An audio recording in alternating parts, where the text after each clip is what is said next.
From the Hollydale Ice Arena in Sewell, New Jersey, there's no better way to close out the 2025 calendar year with the most highly anticipated hockey match of the season. It's the St. Augustine Hermits and the Gloucester Catholic Rams at no other place than the Hollydale Rinks here in Gloucester County, as we've got ourselves a fantastic matchup between two powerhouses here in South Jersey. I'm Dan Wilkins. I'm joined by Javier Harris on the call, Vincent Focht on the production this evening. It's the only Gloucester Catholic home game this year with a puck drop any other than 3 p.m. It's a 7 o'clock matchup on a Tuesday night, but it's the New Year's Eve. It's December 30th. It's our last broadcast of the year, and people have been filing in for this game since 5:30. Back when I got here, I couldn't find a parking spot before the puck drop. But Javier, this is going to be a great game between a program that's having a good winning streak right now in St. Augustine versus a Gloucester Catholic team that's trying to rebound after losing 4 straight. Yeah, they're two big rivals, so they're not. The players aren't the only ones that have had this game circled. The parents have, as you can see, because we have a packed-out house here. And I know you and I talked about it the first game of the year back with Princeton Day. This is the game that we had circled because we knew it was going to be big stakes. Both teams are going to be ready for it, on and off the ice, and there's a lot of familiarity here, so it should be a fun one.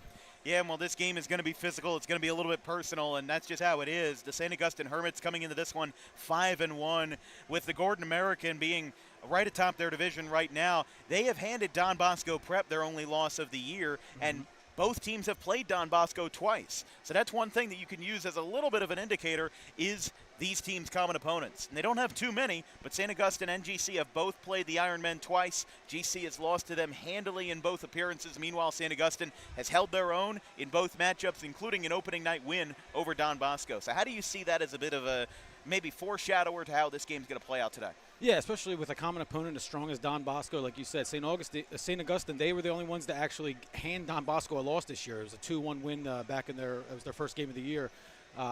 Gloucester Catholic, they've struggled a little bit with Don Bosco. They just lost this past Sunday as well. They've had back-to-back games against them.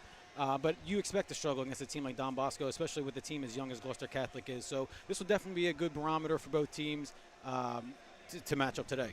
Well, for Gloucester Catholic, they've got a quick turnaround after tonight. They are back on the home ice after the new year on January 2nd versus the Hun Pirates of Princeton. And I'll tell you, Javier, 4 straight losses, that's not easy to come back from, but they've got a guy on their side tonight, and by that we mean Guy Gaudreau. He's doing the ceremonial puck drop in just a few minutes. I'm excited for this game. I think this is going to be a great physical battle, and I'll tell you what, Afanzel Kislik getting the start as a defenseman for Gloucester Catholic tonight. We weren't really expecting that, but he scored 3 times in his last 3 games. Looks like Mike Geary's going to try to ride the hot hand in the start. Yeah, sometimes, especially with the struggling team, like you said, they are on a 4-game losing streak.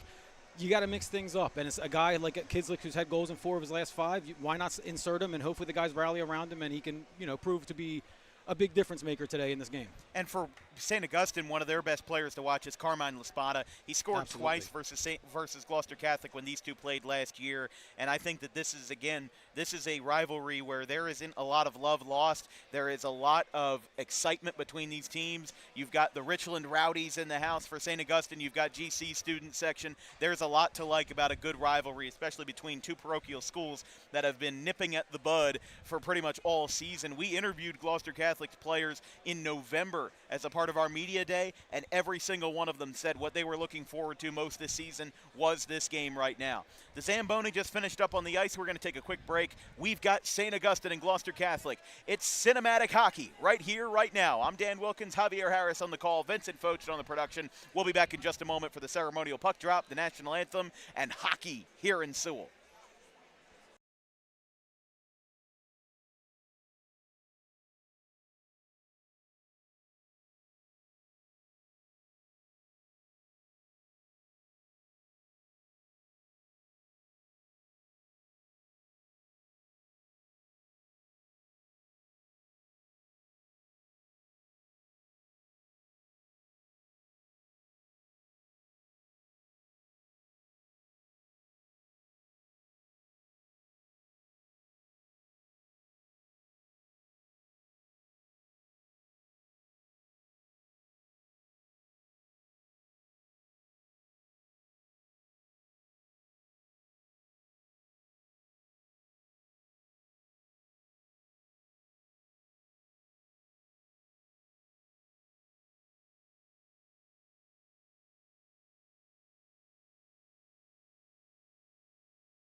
It is a loaded house on hand for this matchup between the Gloucester Catholic Rams and the St. Augustine Hermits. I'm Dan Wilkins. I'm joined by Javier Harris on the call, Vincent Focht on the production, and you can already tell this place is going to be loud. It is going to be energetic.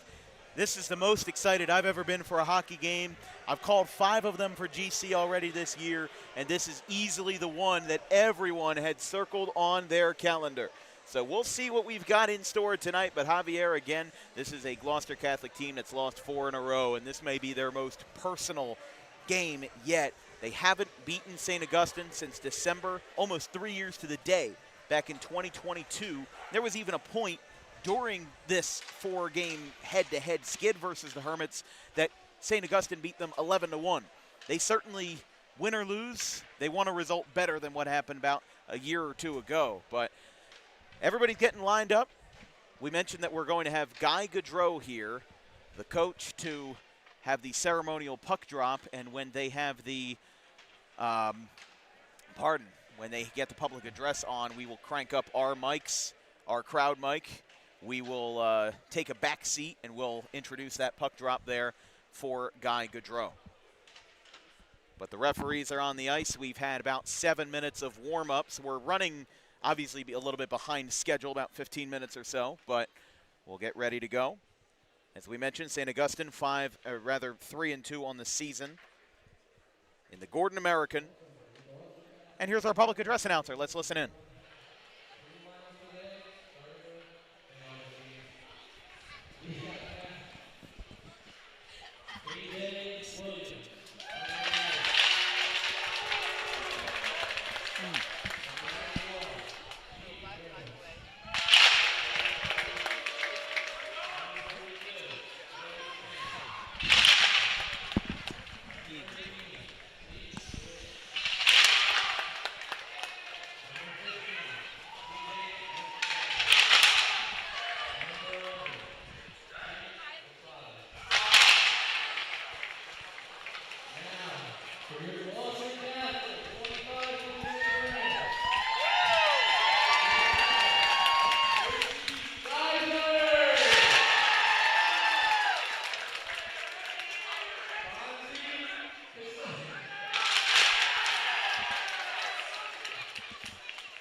There's Cole Pastor and Cameron DeLeo at center ice, met by Guy Gaudreau, the father of the late Johnny and Matthew Gaudreau.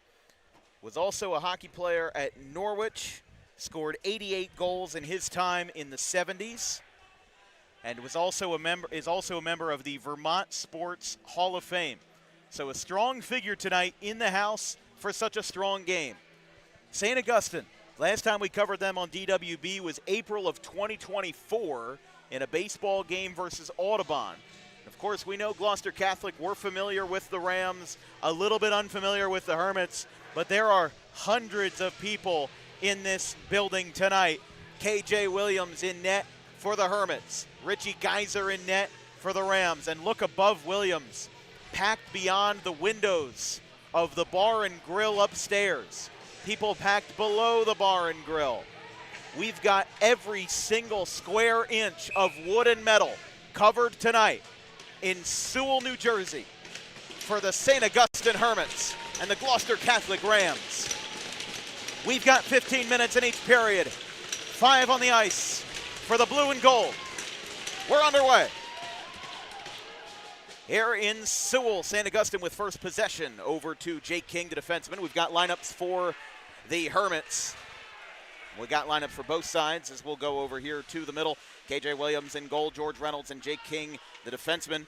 And then over to the 3 forwards, Cam DeLeo, CJ Mistakeli at center, and Carmine Laspada, who scored 2 goals last time that St. Augustine visited the Rams. We'll have our first whistle of the day, and it came pretty early. Gloucester Catholics got their starters as well. Same deal as always, Richie Geyser in the goal, although Alfonso Kislik gets the start for GC and Mike Geary, as he has scored in his last 3 games. And then outside of that, for the 3 forwards after Ilya Buranov, will be Roman Matskin on the left wing, Cole Burns at the center, and Chad Niederman, who has run himself into penalty trouble, but he's going to try to get out of that tonight on the right wing. Big hit already. Already loving the crash that net as it goes back to the left wing for St. Augustine. Shooting over to the left side for Braden Boucher, and up off the net and out of play. Geyser, we mentioned this not necessarily in the open, but we've mentioned it in passing. Richie Geyser has allowed a whole lot of shots. Not that it's really his fault, but he has had a lot of defensive breakdowns in terms of how his defense has treated him. 151 shots allowed this season, a 84% save percentage, and 23 goals allowed in the first 4 games that he has played this season. St. Augustine goes back behind the net, trying to crash something in here as Nolan Doyle, the freshman, gives them the business there. Gloucester Catholic putting them in a ham sandwich. Back over to Dylan Bradley. Now here come the Rams with a little breakaway here. Brendan Doohan couldn't get anything on that one, and it's stuck at center ice in front of the penalty box. GC gets the turnover, and it'll go back to Andrew Godzinski, the captain, the senior defenseman. 13:45 to play, just getting underway here in Sewell at the home rink of both the Rams and Hermits. Oh, we've already got a shove here right in front of the St. Augustine bench. They do not call it. They're going to let it play. And honestly, for the precedent of this game tonight, it might be a good idea for the referees to pick and choose where these whistles are called, as there's another slammer back going behind the GC net. Number 22, Cole Pastor, defensive senior, is in there. Had a power play assist the last time that these two teams met. No offside. Shot saved by Williams, and we've already got some trouble in front of the goal. Gets a tug at the jersey, and they'll separate him. We talked about Chad Niederman getting into penalty trouble. We've already got him tugging at the jersey a little bit there, but we'll try to keep them out of trouble. Yeah, that physical forward is never going to shy away from contact. Hopefully it keeps him out of the penalty box tonight as that one goes back behind for St. Augustine, gets tipped up and still in play. Somehow stayed in play. Thought for sure with that angle it was going to go over to the Hermits bench. Number 56, Tristan Weyerman, the defensive junior, as now this one goes out towards the middle. It's Boucher. Check that. Number 34, Luke Burns, the senior. Now going to the right side. DiGeronimo also on the ice for St. Augustine, as this one is trapped out by Ilya Buranov. Back to Buranov. Gets a check, gets his foot lifted in the air. And again, there's going to be a lot of physicality, even more so than usual, as this one stick dropped by the Hermits. It'll go back to Weyerman, as now no stone left unturned. They're going to send him to the ground with Kislik, who is following him all the way behind KJ Williams in net. And that goes back to Steves. For St. Augustine, backpedaling here. Burinov shoots it through the middle. Got tipped by Steves. And now to the right side. Here comes Burinov. Shot missed. Wide left for Williams. Now taken in. Burinov again on the left wing. Moving over towards the center, just in front of the blue line. Guarded by Duz. Josh Duz, the senior forward. Getting a little defensive action in there. Got his stick in on the tip. Turned over back to GC after a handful of backs and forth as the freshman Doyle has it. Picked up his first career goal in the Rams' only win of the season back on December the 10th. A 6-1 win over St. Peter's Prep, who finished last in the Gordon American last year. This one will be another race back to the GC net. No action yet. Just one save for KJ Williams. And no shots on goal yet against Richie Geyser, who, as we mentioned, has had over 150 shots. And a big check. Hello. Take a trip to the bank. You just got checked, and there's another one. Oh, baby. Another one comes in as Mr. Kelly laid down the law. Goes back to Pastor on the right side. Another little tug there. Back in front of the blue line. Shot got tipped. Mr. Kelly going up there. Burinov turns it over to King. It gets past King. Oh! And they're letting this all play out. They've got another hit as we've got more action here at center ice. They are laying everyone down. Who turned up the NHL 26 sliders, man? We've got a whole lot of checks, hits, and pounces tonight as this game is getting personal. 10:30 left in the first. We are going to have an icing call, and that might finally tone things down as Gloucester Catholic and St. Augustine, they put out some whiplash here against one another. That's some physicality for you here in this scoreless first. Yeah, and a much-needed icing for both teams, I think. I do like the physicality. As a hockey fan, you love to see it from both sides. The only thing you don't want to see is this game start to get undisciplined. You have a lot of action happening away from the puck, and usually that calls for an interference, but refs are letting them play, so let's see if that continues throughout this game. I don't know if it'll – I mean, I think they'll allow it now, but I don't know if it'll fly if there's 5 minutes left in the third. Let's just say that. Back over to the middle for Dom Liberati. Now over to Bradley. They say he's onside. Back over to the Rams, Sebastian Lavini. This one is tipped up. Chambers in there. St. Augustine still with possession, albeit a little hastily. Back to Niederman. Under 10 minutes left in the first period. 5 minutes into this affair here at Hollydale. Back over to the left side. Again, another couple of hits here. Back behind the net. Right in front of the student section. Geyser, head on a swivel. Out on the right side, it's Pastor. Takes this one up the ice. He's got 3 Hermits defenders in front of him. He shoots, and KJ Williams has that saved easily. That just felt like, never mind, and we get it out. We still play, though. GC gets the turnover. Niederman goes back behind the line. He'll clear it. Got everybody in front. Now it's Kislik going up left side. Liberati gives him a little shove off the foot of Mr. Kelly. They do complete the turnover. Oh, no! And we do have the penalty. That was personal. He got him right around the neck and brought him down. And this will be a penalty here as St. Augustine's going to go on a power play. That's exactly what I was afraid of. Ilya Burinov. A very high hit. I understand the puck was just out of the player's reach, but it's uncalled for, especially this early in the game. I know emotions are high. I know you want to make an impact early, but you don't want to do it at the risk of hurting another player, regardless of what team we're talking about. Power play for St. Augustine. They will put Burinov in the box for 2 minutes. I didn't catch the call exactly, but I would assume it's for the elite. I don't know what the exact verbiage is, but we just know it's 2 minutes for that wrap around the neck. Yeah, you could have got him for elbowing. You could have got him for roughing. There's a number of calls they could have made. I didn't see the exact call either. There's another hit there as Pastor now goes over to the blue line. Shot by Liberati. Another hit. And again, you're going to see these players get into it tonight. The Richland Rowdies are in attendance. The Gloucester Catholic student section's in attendance. And in high school hockey, it might be some of the most physical, because these players are so young, 15 to 18 years old. You're going to see that from everybody as he gets laid out, and there's another delayed penalty coming in. We're going to have 5-on-3 most likely here for about a minute. They take advantage of it as KJ Williams went out. And again, Gloucester Catholic, I'm not a huge fan of this because they are putting themselves in harm's way here.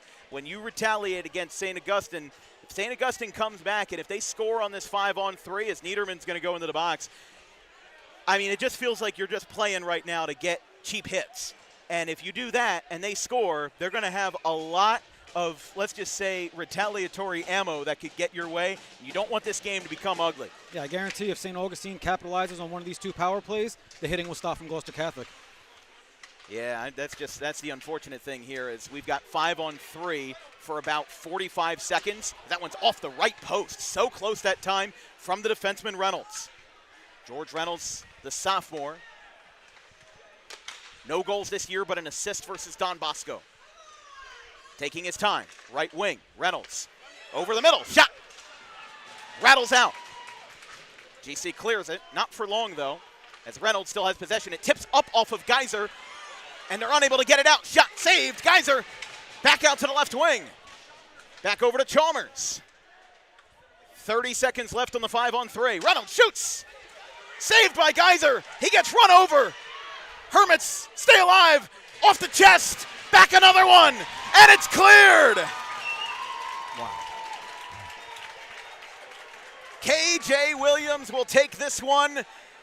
They're going to let this 5-on-3 run out, and we've got a minute left on the power play. There's still 5-on-3 for 5 more seconds. La Spada gets it behind the net. Back to Mr. Kelly. Back to 5-on-4. Standard power play. DeLeo on top of the blue line.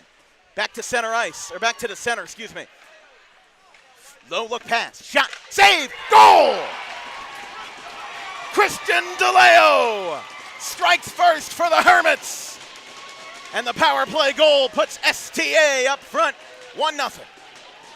You could tell it was just a matter of time for St. Augustine. They were working the puck well. They had a tilted ice. Power play situation. DeLeo did a great job to find that positioning in front, something that Gloucester Catholic has struggled with this year, clearing that crease out in front of Geyser. He's able to capitalize on the point-blank rebound. Great job from him. 5th goal of the year for Christian DeLeo as he puts St. Augustine on top with 7 minutes left in the first period. Hermits lead this one 1-0. And you're right, Javier. I think that kind of woke something up, and I think that GC is probably going to start playing real hockey. That's what I would hope. Yeah, you don't want this game to get out of hand both on and off the ice. Absolutely. This is a rivalry, but it's high school. The name of the game is sportsmanship at the end of the day. Although I'm liking the product we're seeing right now just from a fireworks perspective. Over the left side, Braden Boucher. There is 2 Boucher brothers up there. You've got, Braden and then Blake Boucher, the freshman. But the power play got erased, obviously, with that goal as Williams high off the glass. Shot from center ice on the left side. No icing. Back to Williams. Hermits taking their time behind their own net. Niederman trying to chase him out. Just trying to force him into a fishtail here. You know, Niederman wants that net not to be safe, not to be like a safe haven for St. Augustine to get into. As now moving over, DiGeronimo is there.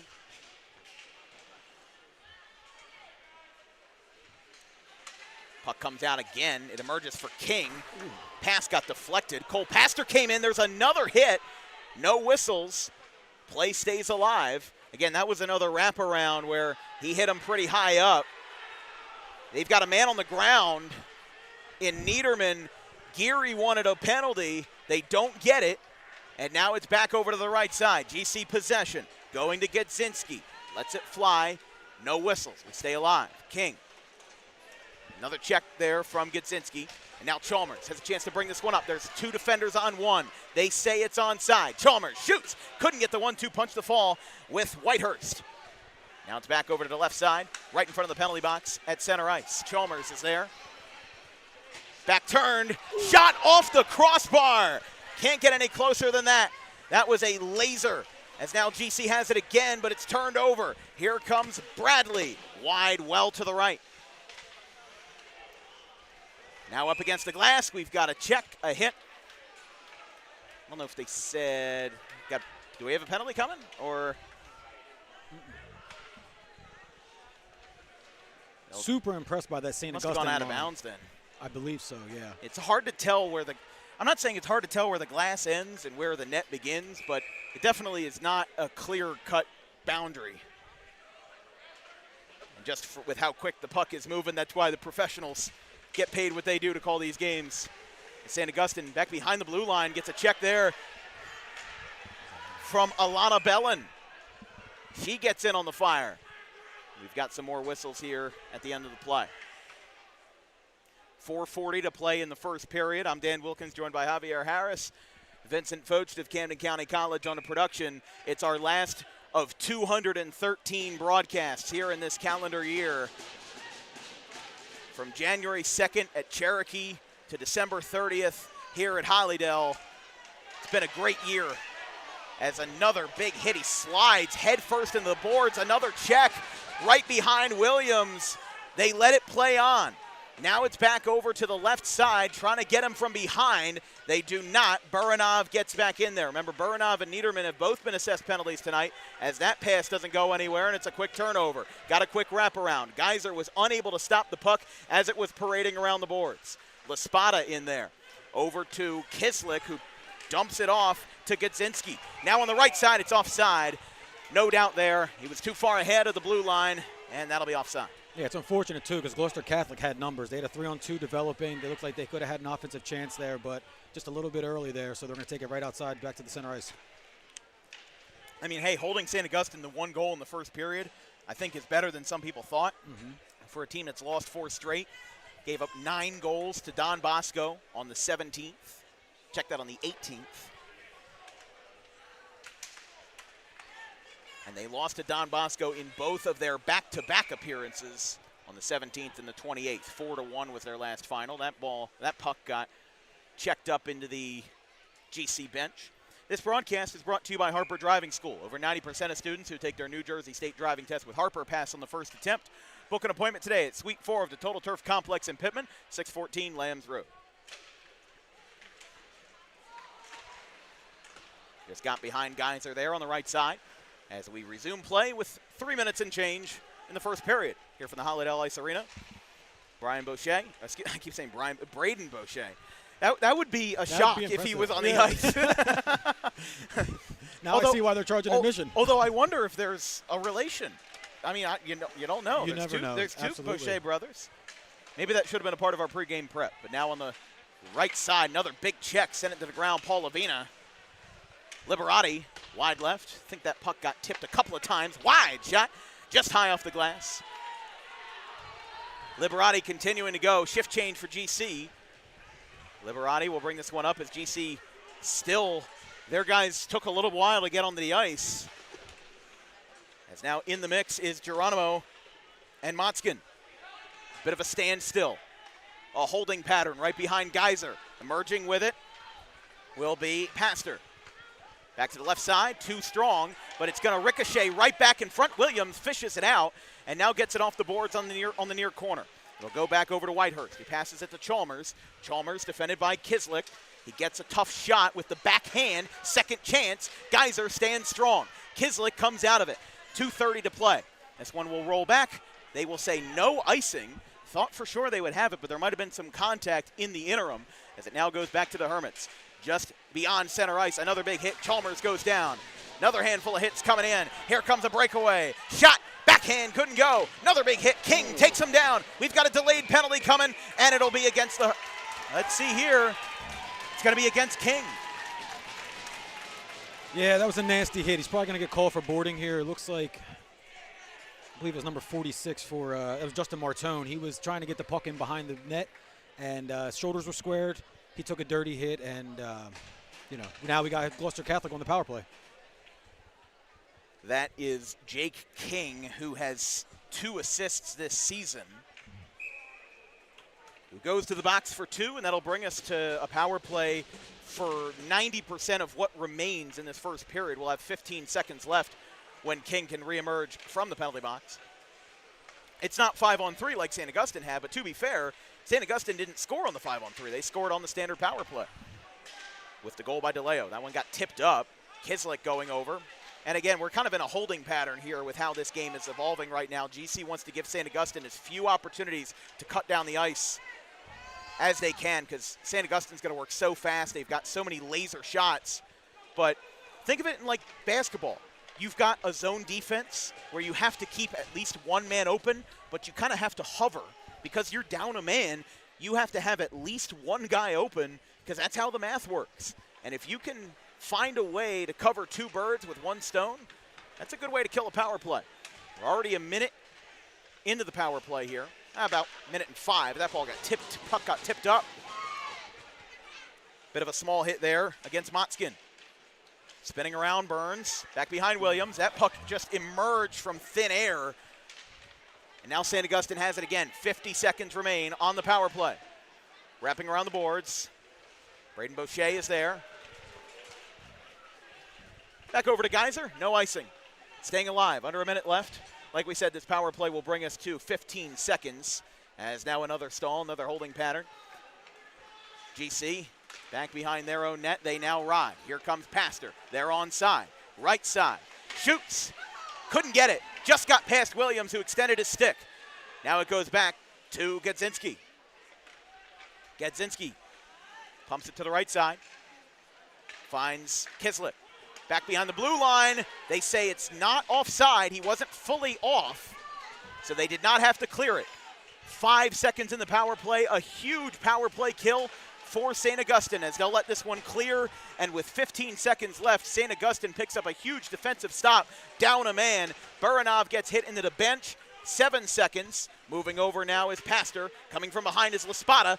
A huge, frisky move to get in there. 1 second, can't get a shot off in time. And at the end of the first period, St. Augustine leads 1-0 with the goal by Cameron DeLeo being the difference maker. But a huge defensive stop by St. Augustine in the last 2 minutes of the period after a big hit by Jake King gets called for a penalty. We'll see St. Augustine emerge from the power play with the lead. We go to period number 2. We're going to see if, I would assume, based off of every other game we've done this year, that the first period will be the 5-minute break. The second period will be the 15-minute standard intermission. But both teams are waiting to leave the ice. They're going to let one team go at a time, because if you've watched any GC games before, you know there's one door in and one door out. And the last thing that you want these players from St. Augustine and Gloucester Catholic doing is socializing, because they're not going to be talking about their weekend plans. Clearly. We'll be back in 5 minutes. St. Augustine 1, Gloucester Catholic 0 right after the break.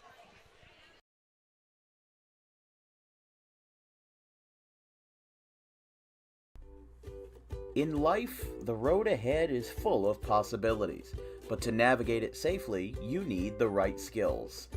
Harper Driving School is the premier driving school serving Gloucester, Salem, and Camden counties.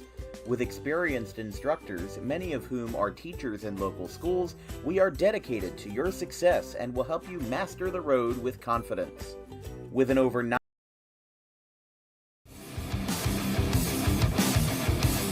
Book Dog Pro Wrestling. But don't just take it from me. Take it from Max Mundo, the Dog Pro Wrestling ambassador. This is Max Mundo with Dog Pro Wrestling. Are you a civic organization, sporting club looking to fundraise? Then look no further to Dog Pro Wrestling. We do grand openings, corporate events, and much more. And why not from some of the wrestling talent themselves?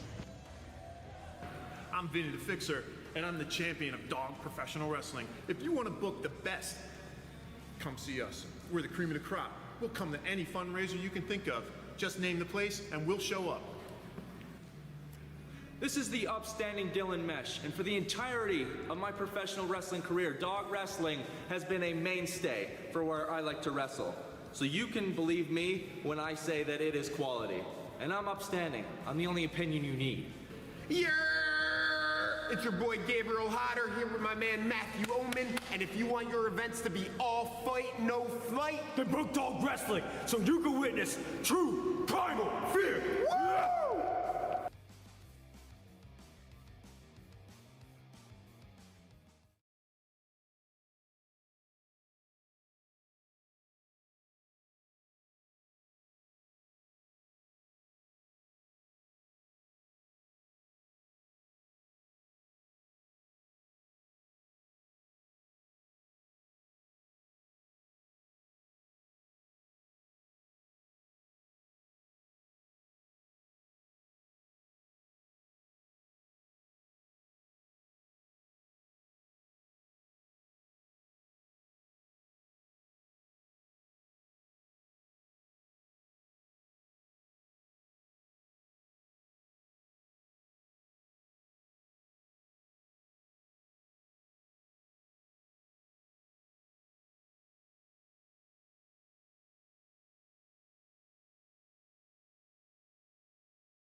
Welcome back to the Hollydale Ice Arena. I'm Dan Wilkins, joined by Javier Harris on the call, Vincent Focht on the production. This has been a near sellout crowd. They've been selling admission at the gate to help the Gaudreau family. We will include links in the description of this video, not now, but once the video is on the YouTube archives, for how to contribute to the Gaudreau family. Obviously, they suffered that unimaginable loss in August of 2024, and our hearts are always with the Gaudreau family, and we thank Gloucester Catholic for giving us this opportunity to cover their ice hockey team, because it's been a fun ride, and it's all come up to this. And then we got 5 more games after that as we're back underway. St. Augustine up 1-0. Christian DeLeo had the 1 goal for St. Augustine, but I'll tell you how, Cole Pastor, 70% of the world is covered by water, and the other 30% is covered by Cole Pastor. He has been a huge help on defense for Gloucester Catholic. Yeah, usually we laud him for his offensive game, but in this game in particular, he's really been an anchor for the defensive as the puck goes out of play, I believe, maybe touched by a Gloucester Catholic player on the bench. Yeah, I think somebody on the GC bench was just standing a little bit too close, and they'll say it's out of bounds. No harm, no foul. Yeah, well, they'll have a face-off right in front of them, too. Kislik at center ice with Buranov, the defenseman. Moving up, back over to 75 in Motzkin. Niederman getting turned around. Stick dropped for Reynolds. Stick broke. Get out your wallets. Got a broken stick. As this one's back to center ice. Back for Buranov. Vince, you might have a good answer to this. As wow, Reynolds, stickless. Just put up a check. Vince is our resident hockey guy, even though he's producing today. He played for Cherry Hill East. When you break a stick like that, how much does a new one cost? Over $200. You'd think I would know that, but well, that's good to know from our in-house hockey guy, Vincent Focht. We wish we could have him on the call for this one, but we will get him in the year 2026. Oh, offside. They'll say that Buranov stepped over, and they'll get a chance to clear. They'll get a chance to clear the debris from the ice. Yeah, again, that was George Reynolds' stick that broke. Well, that's what I say, Hav. Hockey is one of the most expensive sports to participate in, which is why Catholic schools and prep schools, which have tuition, I'm not going to get too much into the subject, but it's why a lot of them have teams and not a lot of public schools, because think about it from a sense of funding.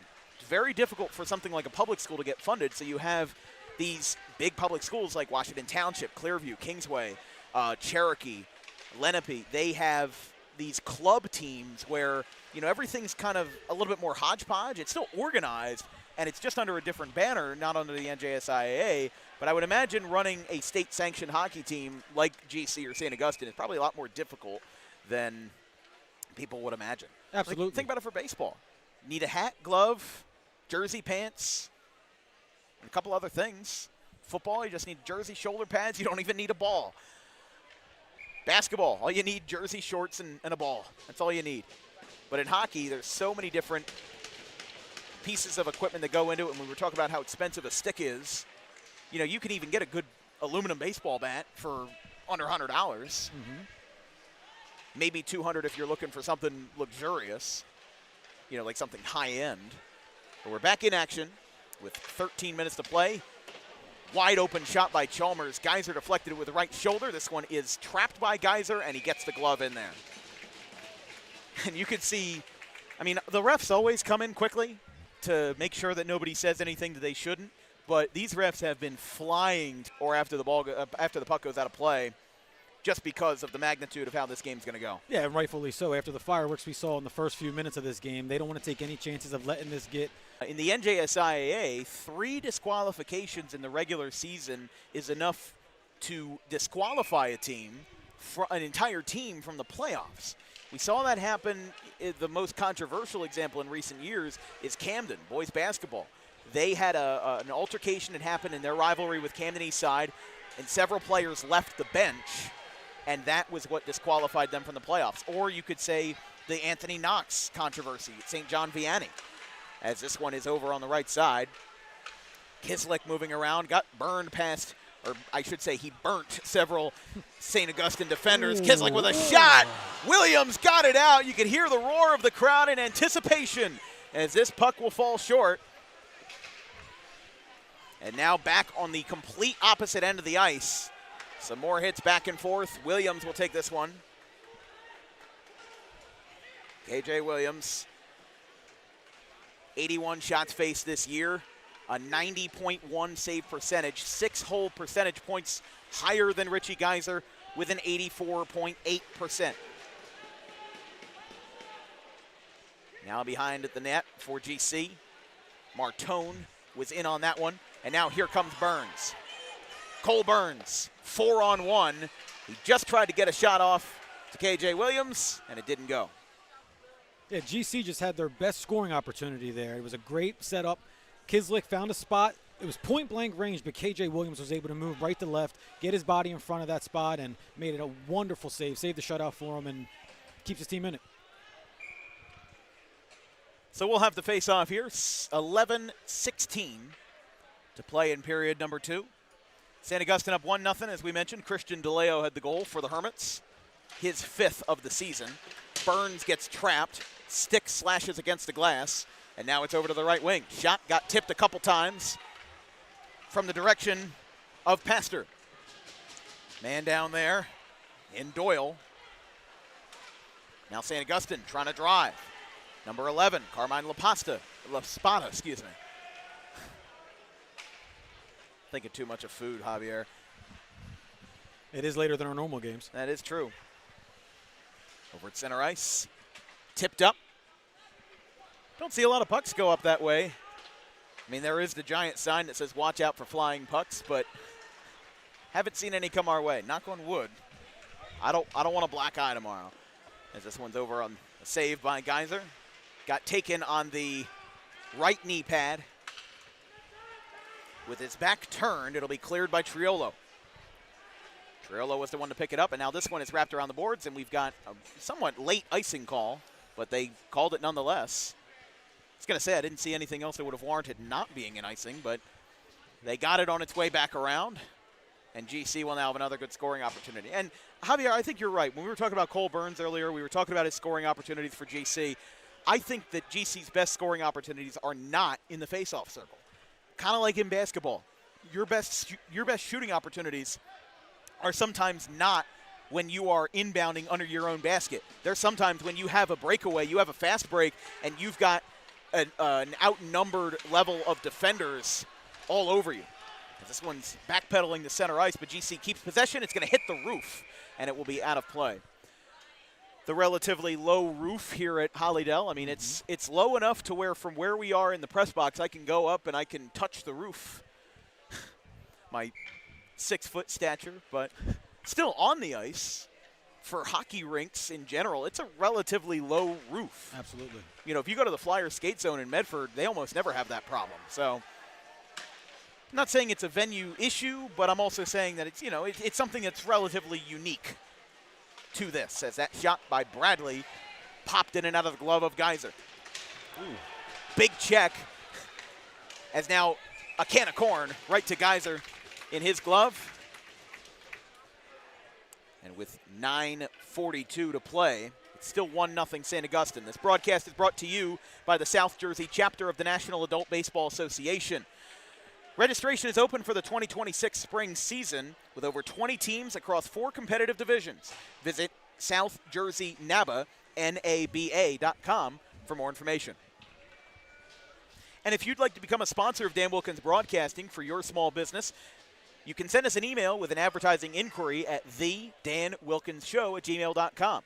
Advertising rates are flexible to what your company needs, and we're allowed to give, and we strive to give you creative control to make sure that your advertisement gets the best return on your investment for South Jersey high school athletics.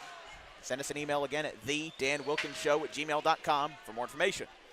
A couple of wraparounds here after the face-off. Now St. Augustine with a breakaway here. Tried to go side to Geyser. Creeping in on his left, and now this one backpedals to center ice. Pinballed around by GC a few times, and now on the Hermits defense side. Right to left, Liberati is there. Now back to the center. Moving forward, Braden Boucher. Popped up, slaps the boards on the near corner on the left side. Spinning around, back to Braden Boucher, who is kind of doing like a Cole Pastor situation, and he's certainly covering a lot of ground. as that puck went out of play, it looks like. And with under 9 minutes to play here in the second period. As we mentioned, this is our last broadcast of the calendar year. I'd like to thank everybody for, especially my assistants, but also our viewers and subscribers, those who make donations on Venmo, whatever it may be. We appreciate your help. We appreciate your support. We had over 30 assistants, which was up from, I believe we had 24 last year. We had some old names fizzle out. We've got a lot of new names coming in. I'm very excited to see who we get to work with in 2026. Of course, Javier, I only met you a couple months ago. Vincent, I've known him since 2023, but very excited for what lays ahead for DWB. The schedule ahead, we will be off until Saturday. We got word today that the upcoming Gloucester Catholic hockey game versus the Hun Pirates has been rescheduled to February 5th at Princeton for a 4 o'clock puck drop. So there will be no game on Friday, and we will be off. Instead, our next broadcast will be Saturday, January 3rd, in a non-conference boys basketball matchup between the Cherry Hill West Lions and the Washington Township Minutemen, as Washington Township looks for their first win of the season after an 0-5 start. Then on Sunday, we're back on not the ice, but on the deck. It's the Belmar Bears All-Star Hockey Showcase with games at 10, 11:30, and 1 from the Belmar rinks. Another handful of checks there. This one is going to go right to the right of Geyser. It goes back to Pastor. Laid him down with his back turned. How about that? That was nonchalant there. Now another holding pattern back behind Geyser. Hermits tried to get it out. This one flicked up. Look out. Remember how we said that none of the pucks came into the grandstands yet this year? Broadcaster's jinx. Oh, my goodness. At least it wasn't towards us. That's right. You'd have to hit it at a weird angle. Absolutely. To get it all the way Pretty up high here. up. I mean, you saw how hard he hit that, and it landed only in like the third or so row. But look, I'm jinxing us again, aren't I? Whitehurst was in the face-off with the Rams as that one skipped out, or was it a save by Geyser? I couldn't tell. I think it went right into his glove hand. Yeah. Again, it's hard to tell. Hockey is the hardest sport to broadcast. So I'm glad that those that listen to us give us some grace, as there's a little bit of a tug right there in the face-off circle. Liberati's there on the right side. Shot from downtown didn't go. Taken by Braden Boucher. He's got 3 shots on goal today. Boucher deep on the right wing. Was mere inches in front of the blue line. Saved. Moving back around. Niederman is there. Niederman on the left wing, right in front of the Hermits bench. Gets a stop. Liberati gets the turnover. Puck gets tipped up. Bradley couldn't get there. Another hit. Here comes Whitehurst. Whitehurst up the right side. Tries to get something going. It's turned over, and it's back to Duhan. Now on the right side, it's Burinov. He's up there. They will say it's offside, and Burinov was unable to touch the puck anyway because that was just too strong for him. Now another hit. Liberati gets in there. Bradley. Whitehurst behind Burinov. This one runs parallel to the blue line. Onside. Shot. Saved by Williams. It's out. Puck. He's on his stomach, and now another shove coming in. And he's grabbing him by his head. And here we go. Whole lot of stuff going on there. Luckily, it didn't escalate too far, but you saw there was somebody who grabbed somebody by the helmet with their bare hand. Well, not with the bare hand, but with their glove.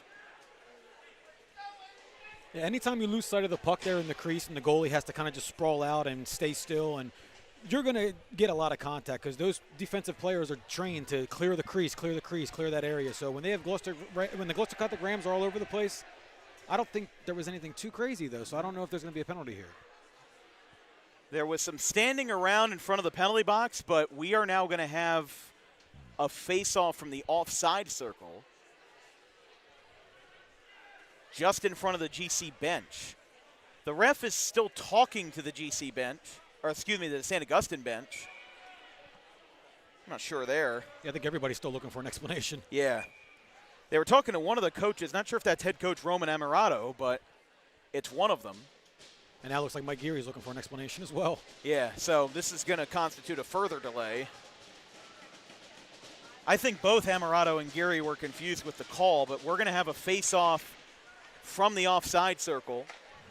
Now back to Liberati for St. Augustine. 6:35 to play in the second period. Just about halfway home here in this, I wouldn't say penultimate because that wouldn't be true, but maybe the most important game for Gloucester Catholic from a personal standpoint this year, as they're on a 1-5 record, looking to get at least some kind of rebound, some kind of moral victory going into the new year. And we'll have another penalty here. Stick got dropped. No, I believe it was a slash. It got taken out of his hands by, I believe, Cole Pastor on that one. Well, going to the box will be number 5, Lavini. Sebastian Lavini. And you'd be correct there. So the slash will be the call. And, well, St. Augustine, their one and only goal came on a power play by Cameron DeLeo, excuse me. GC making a quick change before we go into the face-off. 2 minutes for the Hermits. And now this is where that defensive mode comes in as it pops up off of Liberati. Williams well out of the net there. Oh, here comes Niederman. Williams was well outside of his zone as he was trying to defend that, and somehow nothing came of it. Onside. Taken by Duhan. La Spada is in there. King, who has had St. Augustine's only penalty today. Here comes a shot. Niederman gave him a slam. And now this one's still continuing to escalate a little bit here. Here comes Mr. Kelly. Shot, DeLeo scores. Cameron DeLeo, twice as nice for St. Augustine, and they lead it 2-0 with 2 power play goals. Super impressive job on the power play for St. Augustine there. I believe, Cameron DeLeo finds a way to just get in open space, stay away from all the action, let him keep his stick on the ice. His man found him. What a great pass. I believe that was Mr. It was 15. Yeah, Mr. Cherly. Real smooth hands, got into the open ice, threw it over to his man. They cashed in, and now they have a 2-0 lead. That's a 1-2 punch if I've ever seen one. Mr. Kelly to Cameron DeLeo. 2 goals for the Hermits, and they lead this one here in Sewell. It's the home rink for both teams. I'll tell you that much. I mean, you can see it on the sign if we get a puck to go to that side of the rink. There's several hockey clubs that have a residence here. The Hollydale Hurricanes, Philadelphia Rebels. That's the logo that is actually on the ice. But this is the home rink for St. Augustine, Gloucester Catholic, and then Washington Township. And then most of the other club teams that have a space here, they go to the other rink. There's the NHL and there's the Olympic rink. And Vince can correct me if I'm wrong, but the rinks, are they different sizes if they're the Olympic? The Olympic size is bigger. Okay. Because that's been the controversy with the 2026 Olympics, is that the rink in Milan, Italy, hasn't been ready for the Olympics in January or February, sometime around the winter. But still, the NHL said a couple weeks ago that they may not allow players in the league to play for their respective countries if certain issues are not fixed with that rink. A whole bunch of scrambling as we were rambling as this one goes over to Pastor. Back in front of Geyser, shoots through 2 Augustine defenders. Williams takes it out. He's going to take his time, and he dumps it off to Triolo, the junior defenseman. Now another holding pattern. 4 minutes to play in the second period. Considering how we had our 5-minute break in the first, we know that our intermission will come in the interim between the second and third. As now Chalmers over to the right side, trying to weave his way through GC traffic. Can't get anything there. Now a shot wide left by Reynolds. Now another hit there as now Augustine has clear room ahead of them. Wireman takes his head up to the job in front of him, and now this one comes out. Geyser takes it with the stick. He's got Pastor in front of him, dumps it off to him. Now Pastor plays the game St. Augustine plays. And they'll have him behind the net. Catching him in stride will be Doyle, except the puck does not go there. It gets rattled up. Reynolds and King are back there along with KJ Williams. King back to Reynolds, now to Bradley on the left wing. Still deep in Augustine territory. No luck there as now it pops out. Backpedaling again. Dancing along the second blue line is Burinov, now past center ice, quickly getting past the first blue line. And Chalmers takes over, shoulder to shoulder. Back to Bradley. He twirls the puck up. 2:45 to play in the second. Rams coming back at it again. Not a full shift change for St. Augustine. They really haven't done a lot of full changes. They've just done 2 here, 2 there. While GC has gone with the more traditional approach, they've taken 5 off at a time, more or less, in most scenarios. As Mr. Kelly got a hit but stays on his feet. Back to King. King working through traffic on the left side. He's on side. Oh, he just checked the ref. Here's Burinov. Hey, listen, that's what they sign up for. Got to keep your head up, Zebra. Burinov. Oh, nice move over the middle. Let's see if he can do anything with it. Passes to Kislik on the right side. 2-on-1. Flicks it up. That hit the ref again. Just a different one this time. Let's make it 3 for 3. Exactly. You get a hit, you get a hit, you get a hit. Everybody gets a hit. Shot. No good. Wide left by LaSpada. Burinov comes up with it now, and here comes Burns, the center. Out on the right side, 2-on-1. Thought I heard a whistle, but no, we play on. Minute 30 to play. St. Augustine driving again.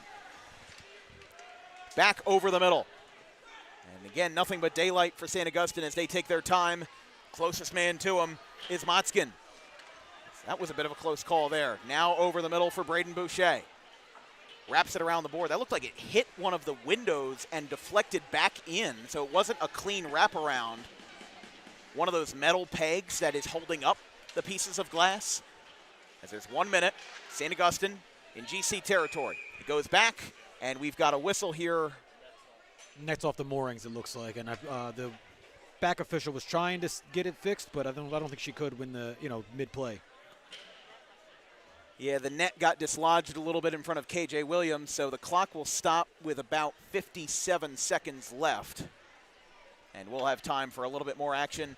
I keep saying Christian. Cameron DeLeo, the senior forward, with both goals for St. Augustine. He had a goal and 2 assists in the December 9th win over Don Bosco, handing Don Bosco one of the top teams in New Jersey their only loss of the year. I believe they're ranked top 5 in the state as of today.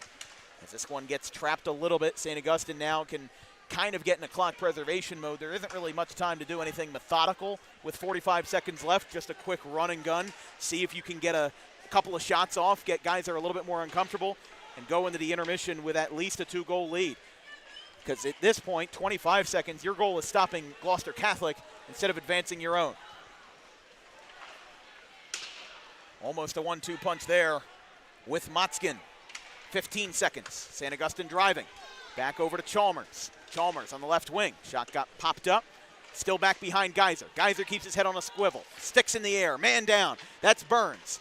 5 seconds. GC runs. They've got 2. They let it fly, but Williams has it. And at the end of the second period, St. Augustine keeps on their roll. It's not a blowout, but it is a shutout. St. Augustine leads this one at the intermission 2-0 as Cameron DeLeo with 2 goals, both on power plays. A same song and a second verse. Just sounds just as nice for St. Augustine. We'll take a break. We'll be back in about 15 minutes-ish between the St. Augustine Hermits, who lead 2-0 over to Gloucester Catholic Rams.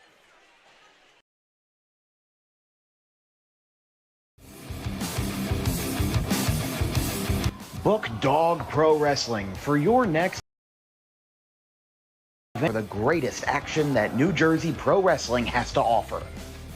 Any place, any time, any setting, Dog Pro Wrestling will bring the action to you, and you won't want to miss it for moments like this.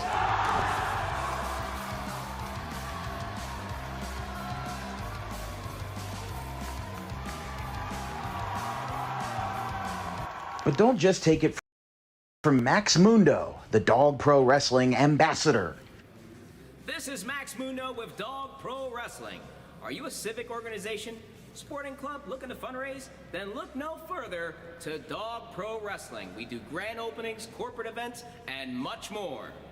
And why not from some of the wrestling talent themselves? I'm Vinny the Fixer, and I'm the champion of Dog Professional Wrestling. If you want to book the best, come see us. We're the cream of the crop. We'll come to any fundraiser you can think of. Just name the place and we'll show up. This is the upstanding Dylan Mesh, and for the entirety of my professional wrestling career, dog wrestling has been a mainstay for where I like to wrestle. So you can believe me when I say that it is quality. And I'm upstanding. I'm the only opinion you need. Yeah! It's your boy Gabriel Hodder here with my man Matthew Oman, and if you want your events to be all fight, no flight, Then book Dog Wrestling so you can witness true primal fear. woo!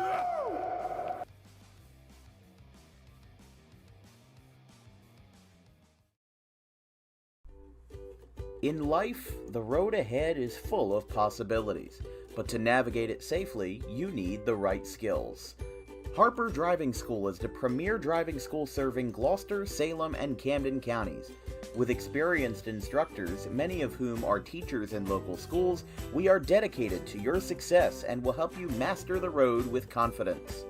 With an over 95% success rate of students passing their road test on their first try, you know your student will be in good hands while embarking on a huge step of their young adult lives, all while avoiding the lines at the DMV and getting insurance discounts. We chose Harper, and so should you.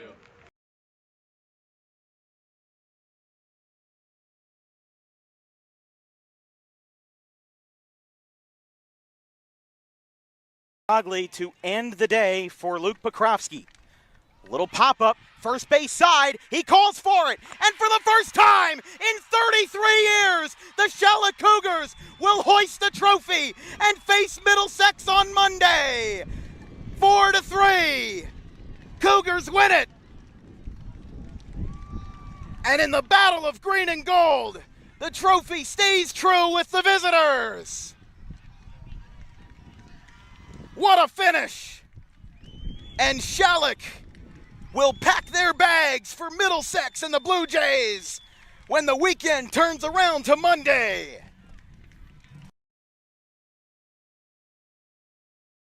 Doubleheader reached first on an error in the first at-bat of Game 2. This one's lined into center field. Slider going over. He dives. Did he make the catch? Yes, he did. Ryan Slider makes the catch. Not on a slide, but instead on a dive. 2 away.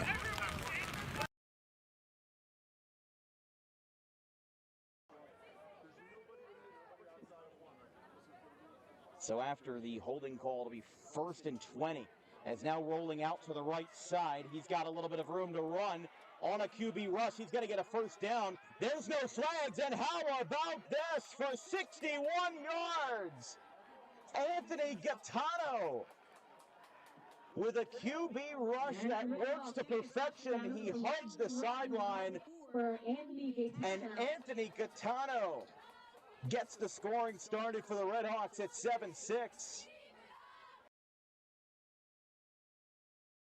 And Argabright with a full count. Outfielders in communication for the Quakers. Everyone's looking around in a tie game, bottom of the 6th. The 3-2 payoff. Ground ball.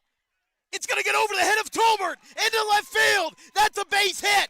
2-run score. Argabright delivers when asked. 5-3. Alex Argabright has given the Golden Eagles a 5-3 lead in the bottom of the 6th inning.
Welcome back to Holydale Ice Arena. I'm Dan Wilkins, joined by Javier Harris, Vincent Focht on the production. This has been a good game so far, but the Hermits are ahead, 2-0 here in the start of the third period. Referees are on the ice. We're going to get ready to wrap up this intermission. And Javier, this has been a great game from start to finish. We saw a lot of physicality to start. We saw just bang, bang, bang, hit after hit after hit, check after check after check. There was so much going on. GC finally ran themselves out of room. They got into a penalty, and by that point, St. Augustine already knew their game plan. They scored, and they were on 5-on-3. They didn't get that, but they scored on the standard power play. Cameron DeLeo, the story of the day for St. Augustine. He's got both goals for the Hermits. Yeah, him and Mr. Chelly have a really good connection, as you can tell. After that crazy start to begin the game, you can see things kind of calm down. That was a very even second period, in my opinion. Both teams played well. Obviously, St. Augustine got the advantage on the scoreboard. They're the only ones that got the lone goal. But Gloucester Catholic's playing very well defensively. They're not turning the puck over as much as they usually, as we've seen this year so far.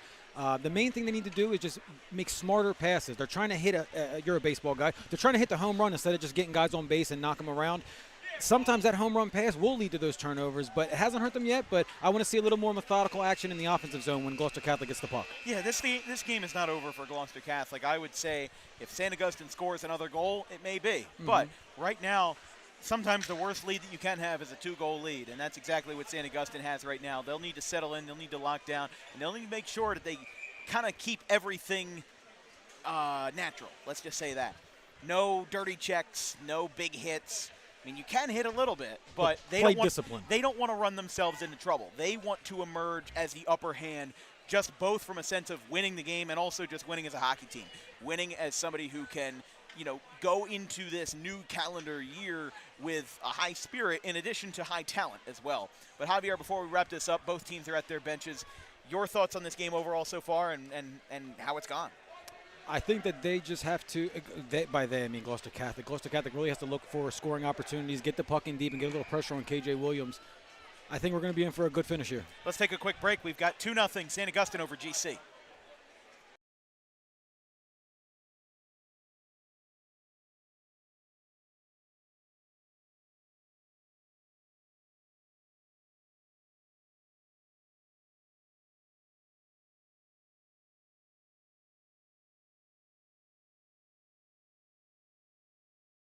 Go ahead.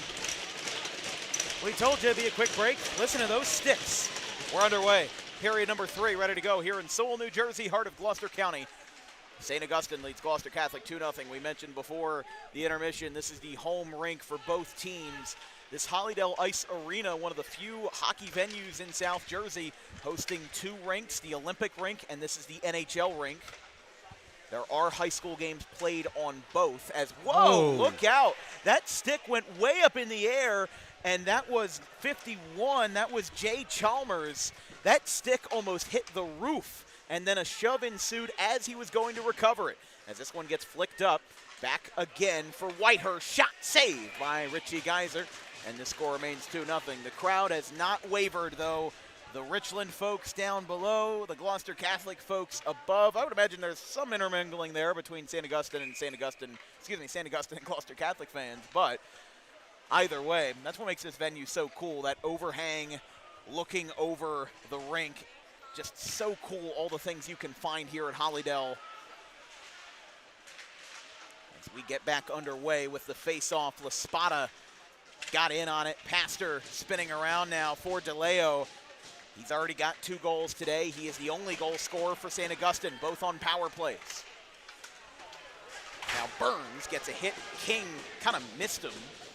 King wanted to target, or I guess you could say check Burns. I don't want to say target. That sounds a little bit too harsh, but now it goes out to GC. St. Augustine with possession back at center ice, right in front of the penalty box. Here is DeLeo.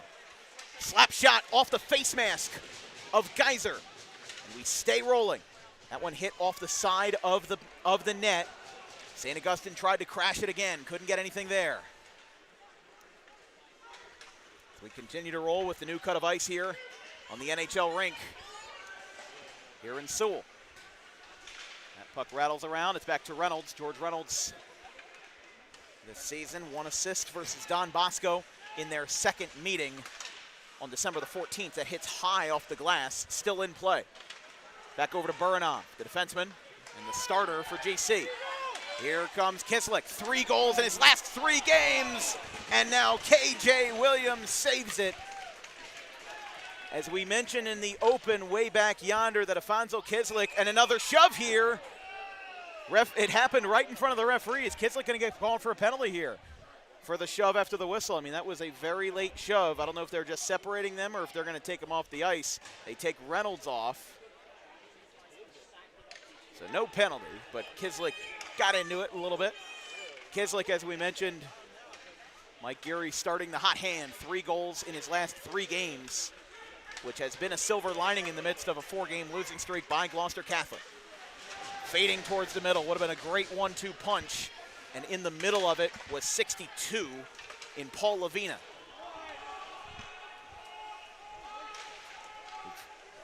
See here, just a lot of stagnant action going on here as St. Augustine continues to drive. Turned over, back to Burns, the forward. Got a tangling, he's hanging over the bench. It's back to Triolo. Triolo passes coast to coast, he whiffed on it. We've seen some wipeouts on this new cut of ice. When the Zamboni comes out in the second period, we've seen a lot of players that have taken wipeouts in the third. Kislik's shot didn't go. Back over to the right side, quick change as the puck was in action. St. Augustine having to hop over the puck. Here we go, one-on-one, crashing in the geyser. The net comes loose, and they'll stop the play. They pulled Williams. Now another check. They're going to toss him here. Now we've got another one going on. Kislik getting into it. They're sending somebody to the bench, and I think they're sending somebody out of the game. At least I think. Not sure yet, but we'll get further word. Gloucester Catholic had a couple of late shoves, and we mentioned that this game could get out of hand, not in terms of the goal scoring, but in terms of the high spirits. I wonder if they're getting Burinov for an embellishment. He was the one that got tugged on the back a little bit by that stick. They're putting both a Hermit and a Ram in the box. So that's Burinov going in for St. Augustine. For Gloucester Catholic. I couldn't tell who went in for the Hermits. See if we can get a zoom in there. That is number 18, Josh Does. Now DeLeo is going over and talking to the officials, and I'm sure that, again, Coach Amarato and Coach Geary are going to want an explanation. I mean, there's a lot of uncertainty in the air here in this building. I think a lot of people are confused because, again, when something happens that fast, it's hard to tell. But we have both a player from each team in the box. So they're putting in, well, they just put 17 up on the board for Gloucester Catholic. So that would be Cole Burns. That would be Cole Burns, but I saw Burinov go into the penalty box. 17 is the number that I wrote down very quickly when I saw the infraction. So that's who I thought, and it looks like that is the culprit. Yes, I think, well, now Burinov is in that box as well. It may be for the embellishment, because I believe that when he was over here tangled up, there was a slight poke check with the stick, but he completely flopped on the ground almost like a soccer player does, looking for a red card. Yeah. And they may have charged him for that, and it looks like he's going to get his 2 minutes, and we're going to have a 5-on-4 here. So that's going to be interesting. 2 players are in the box for Gloucester Catholic. 1 is in the box for St. Augustine. That's interesting. And they're only putting 1 infraction on the scoreboard, which is Cole Burns. And we do, if we count the men on the ice, we have 5-on-4 power play St. Augustine.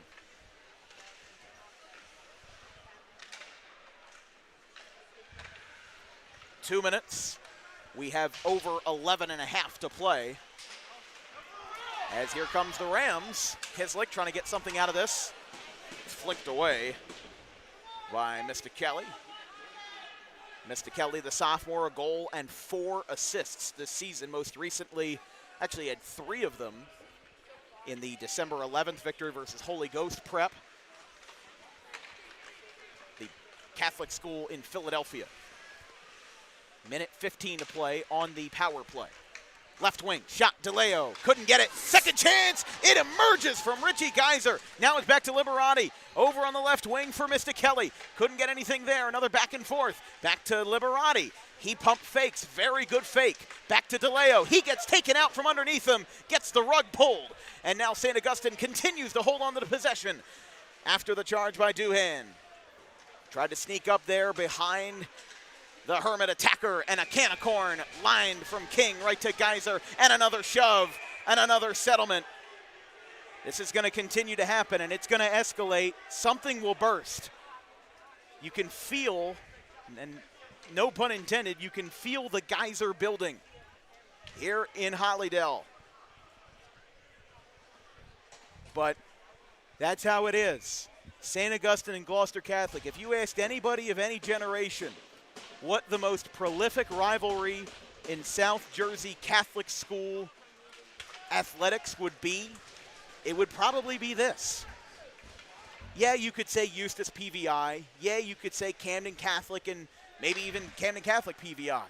There's a lot that you could say. But when it comes down to what happens on the ice hockey rink, for those schools that don't field a team, it's the Hermits and the Rams. Chalmers back behind the net. 10 minutes to play in regulation, 20 seconds on the power play. St. Augustine had another player pulled from under him, wide open for Boucher. Passes it to Reynolds. Reynolds whiffed on it. 10 seconds left on the power play. It wraps around the right boards near Geyser. St. Augustine dominating the offensive possession, and he scores from downtown. George Reynolds, his first goal. And the Hermits may put this one on ice. Hey, man, as a defenseman, you cannot ask for anything better than that. You're on the power play. You're working the zone. He found a nice spot, top of the key, right above the circle. Beautiful shot. Snapped it up, top left-hand corner. There's really nothing a goalie can do there. Great spot. A little bit of confusion here after the goal. Buranov came out of the penalty box but was told to go back in. Well, they also put Duz back into the box as well. Back underway. Hermits lead the Rams 3-0. A Rams loss would bring them to 1-6 on the campaign. We mentioned that Friday's match versus Hun has been postponed to Thursday, February 5th in Princeton.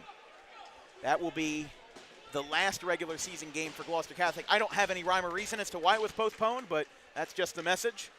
Their next game will be, in that case, January 7th versus Pope John. They still have to play both of their Gordon National games versus Pope John, the 7th and the 20th. Again, we'll be here for all Gloucester Catholic home games, so our next GC home game will be the 12th, and it'll actually be the only matchup versus a public school, the Princeton Tigers, as this one is over the middle.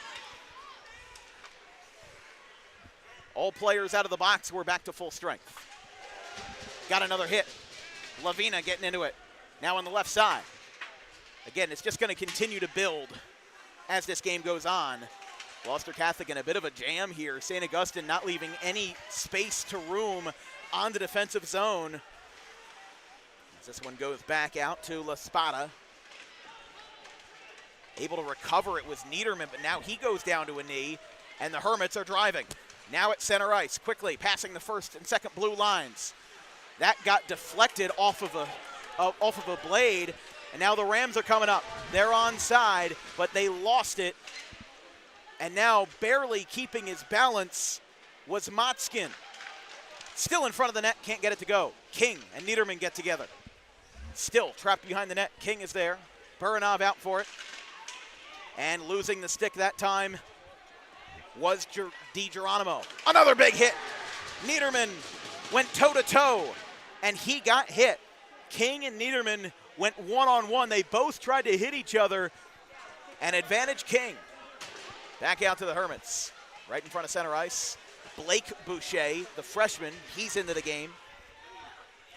Back over to GC. 8 minutes to play. Getting into it this time. Again, St. Augustine not really leaving anything there as two sticks got tangled together there. In combination with number 9. Or that might have been number 8, Bobby DeTurk. Offside. So St. Augustine got a little bit too careful. with 7:35. We'll have an offside call. Just felt like we had a lot of back and forth there without any stoppages, but we finally got one. And we mentioned that a 2-goal lead is such a interesting phenomenon because if you go up one more, the game could be over. If you go down by one more, the game could be in your hands in terms of momentum. But right now, the momentum is all St. Augustine. Back over the middle. Kislik lost it. Just a lot of missed opportunities here for Gloucester Catholic. And it's now spinning around. 19, Nolan Doyle in tandem with Andrew Gudzinski. The captain, Triolo, puts his hands up, gets a check. A light check at that, but it goes back. Now over to the Hermits to try to advance from behind their own net. Laspada comes in on top of the Rebels logo at center ice. Gets it out.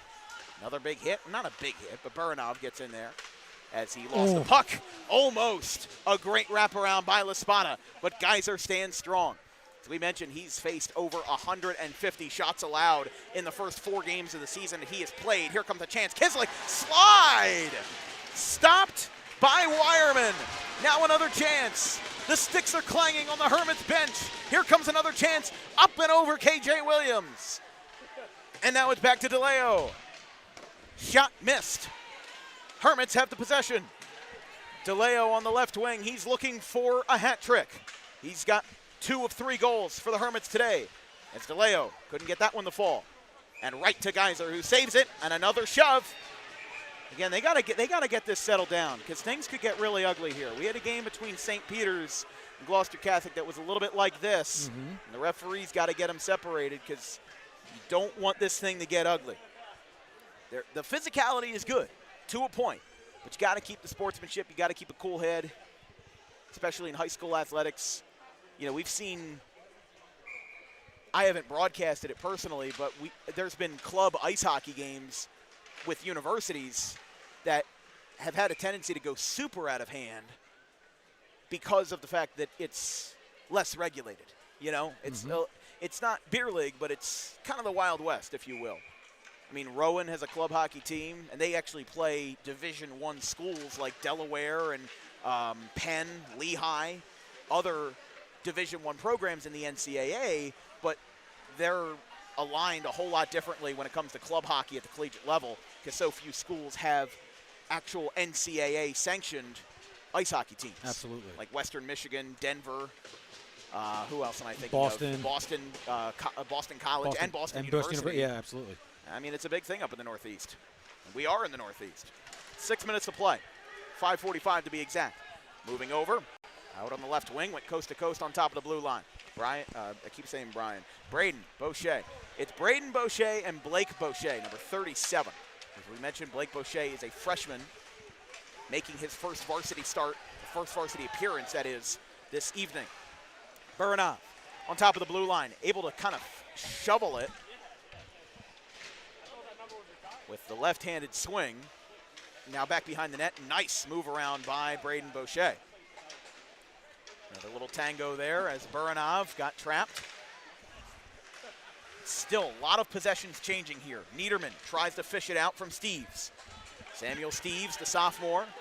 And now as St. Augustine goes for a shift change, they got a shot off in the interim from Bradley. Couldn't get it there on either occasion.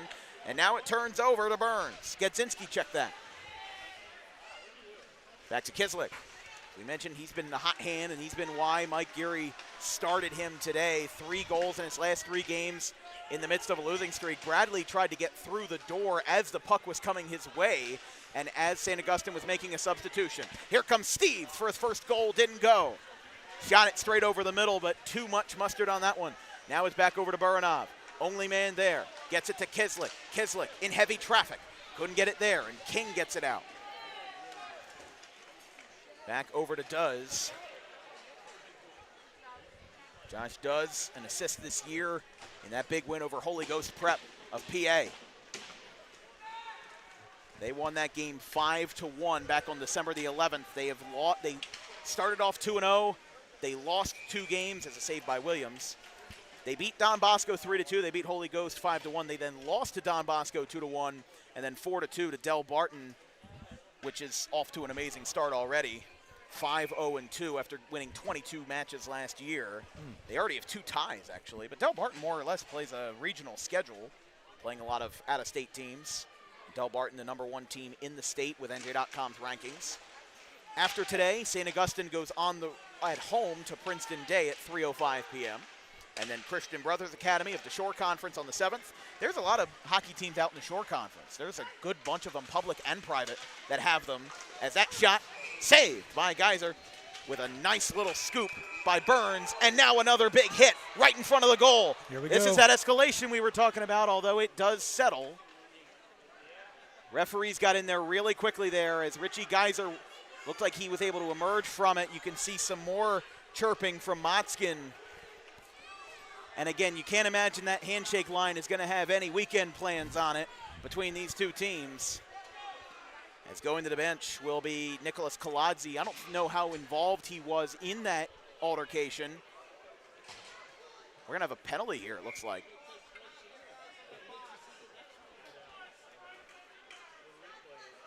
Yeah. Or maybe they're just flipping the rink. I don't know if. No, I don't know here. The one official did point towards the box area, but it looks like keeping it 5-on-4.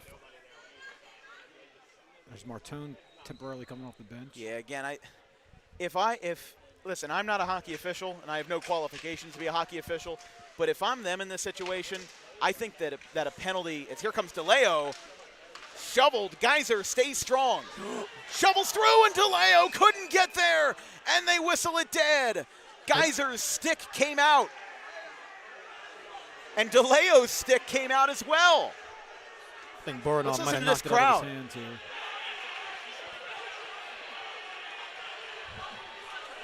Listen to this crowd.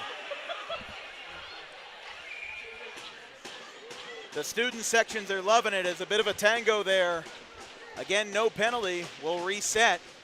And now Liberati has it. Went for a slap, didn't take it. We got a delayed penalty, and now we do have a penalty. Right off the jump. High sticking and a game infraction. He's been tossed. That looks like a Kislik, number 11. Or Burinov, excuse me. Burinov's getting tossed Wow. here. So the high sticking will cost him the rest of the game. And his mouth probably got him tossed from the game. Yeah, I mean, listen, I can't hear everything on the ice. I don't want to be too on the nose, but, well, I mean, Burinov is now still on the ice. Are we sure it was Burinov, or was it Burns? Because Burns immediately went to the bench. Now Pastor talking to the referee. I mean, there's something here. We know it's a high stick. And if it's a 5-minute minor with only 3 minutes left in the game. Oh, there's 2 minutes posted on the scoreboard now, so maybe there was a change of heart. It still is looking like Burinov. It is still Ilona Burinov going to the bench, or going to the box, rather. Although he'll have 1:18 left when this power play expires. I mean, Burns is Pastor's trying to plead his case. I mean, he might be one of the highest hockey IQ guys that we would know. Looks like he's. Are they telling him to leave the box? Because they made that motion as if somebody was getting ejected, you know? And now they're explaining it to Mike Geary, and you can hear the tension in the building growing. Parents unsatisfied with the call. But if that's a game misconduct, then he's ejected. Yeah, the first sign from the official was high sticking. That's what he signaled. Then he threw almost like was it an encroachment in football, where you kind of chop at your hips with both hands? Yeah. Offside, yeah. So there's an offside. That offside usually is a game misconduct, and they usually send the player out, but I also think Mike Geary is trying to plead his case. I know something you were going to mention earlier was that sometimes in a situation like this late in the game, a penalty only adds gasoline to the fire that's already been lit. You know what I mean? So they clear everything, and Burinov stays in the box. They've got him for 2 minutes. And St. Augustine, if they don't score, will be on a power play until 1:18 to play. Now the ref is going over to talk to the St. Augustine coaching staff. I don't know. I'm sure just everybody wants to be on the same page here. Yeah. And I think they're also probably saying that, listen, this game is getting a little bit more than chippy. Mm-hmm. And that's why I was saying earlier that penalties in a game like this should be a lot more on the nose. Because you want to set the standard that, unsportsmanlike conduct won't fly. And if you don't set that standard early, if you don't set it early, which I'm going to be honest, it was not set at all. It has not been set. So there is no disincentive, or that's not a word, but there's no anti-incentive discouraging these players from either team from really getting into it. Because again, if you're Gloucester Catholic, you play those North Jersey schools all the time. You might know those kids from travel teams vaguely, but this would be the only two schools in the immediate area and vicinity that these players would even know to have a personal relationship with each other. They probably have played on some of the same travel teams. You know, we've covered very local rivalries before, Cherry Hill East and Cherry Hill West, Gateway Woodbury, in any sport. There's a shot blocked by Geyser on the right pad. This one will laser out to Williams. We'll keep it alive, no icing here. Already a minute into the power play against Ilona Buranov. As now it goes into clock management mode. You do not want to blow a 3-goal lead with 2 minutes left. And while it's unlikely, St. Augustine wants to eliminate all possibilities. Over on the left wing, Whitehurst has it. And again, they're right now taking their time, waiting for the perfect shot. Center, saved. They were looking for another shot from downtown. Another handful here and another couple of shoves. I mean, at that point, those shoves just kind of looked futile at this point. You know, it's almost like yeah, we know what's going to happen. You know, listen, we don't like it, and that's how it is. You can hear a lot of angry voices in the crowd, though.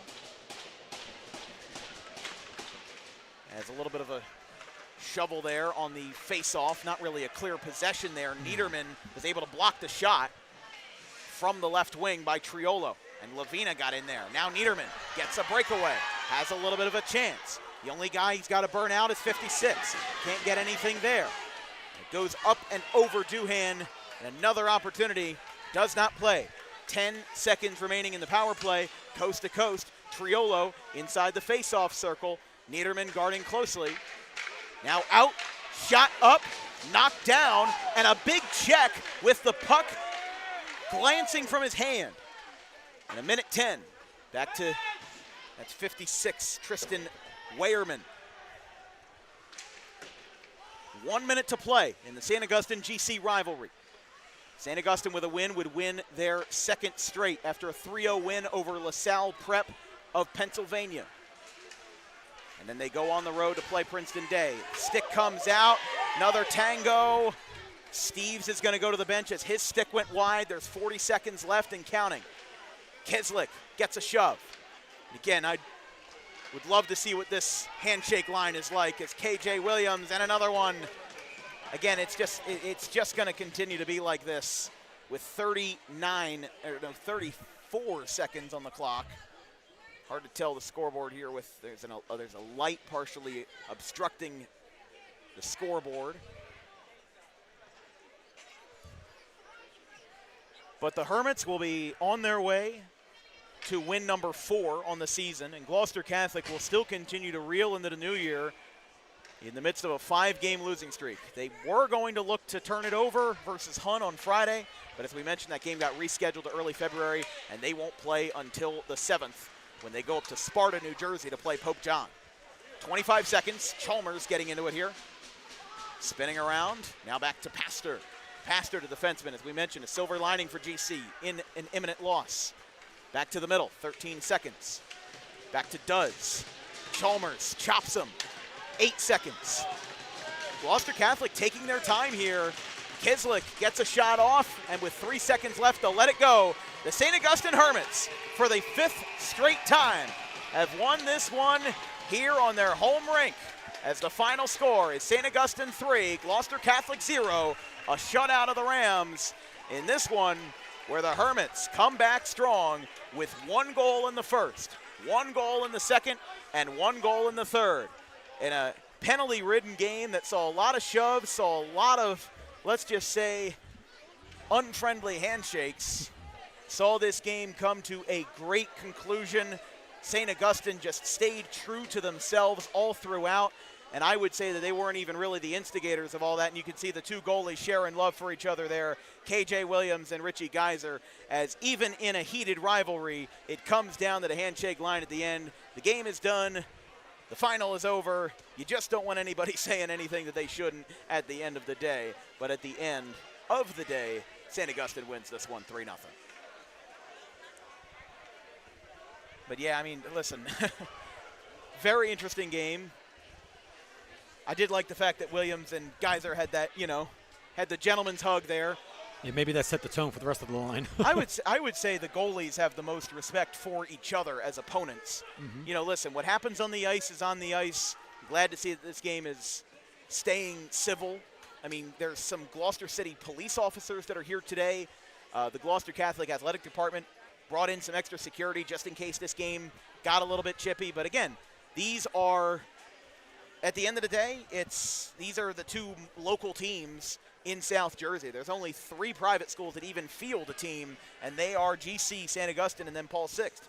Everybody else is either a club team or they don't have one at all. So I don't know if they're just chatting it up or if, I mean, they're waiting for some folks to get off the ice. Like we said, there's one door in and one door out. I think, he's just got a smile on his face, so they're just two hands just talking it over. Talking about what they got for the holidays. Yeah, exactly. Well, maybe I overestimated it a little bit, but again, these guys are passionate. These guys are players that are going to want to give 110%, and then the emotions do get the best of them sometimes. But St. Augustine, they stayed true, and I did like the fact that they weren't really the instigators for most of this. Oh, they're gonna ask for some pictures here. So, yeah, I mean, listen, they're gonna, hang it out a little bit. But Javier, let's get the awkward parts out of the way. Great game, player of the game easily, Cameron DeLeo. Yeah, I mean, how could you choose anyone else at this point? He's definitely the first star in my opinion. Two big goals, both in the power play. I would give his line mate, Mr. Celli, he had a great game as well. He found him on both of his goals. And I want to give a little shout out to the defensive core for St. Augustine. Not just one player in particular, but you look at the job that you got out of George Reynolds. George Reynolds had that third goal, but he also was huge on the blue line for St. Augustine. And Jake King and Tristan Wireman. The reason, I mean, usually I give the goalie a bunch of love during the shutout, but you got to give it to the defensive core today. There was no real tough shots from Gloucester Catholic, and that's why they could put up a goose egg on the scoreboard. Well, I'll tell you that. I didn't want to interrupt you, but there was some applause after that. It looked like those players were getting together for a group prayer after the game, which for 2 Catholic schools, great thing to see. And, again, as much as we can parade on about intensity and, people getting together and some shoves being made. At the end of the day, these guys, again, they're just high school kids, and love the fact that they're able to engage in that after the game is over. But, yeah, I would say first star goes to Cameron DeLeo. Second star, I would agree that I think the defensive core probably has a bit more of a say than KJ Williams, but I would give my second star probably to CJ Misticelli.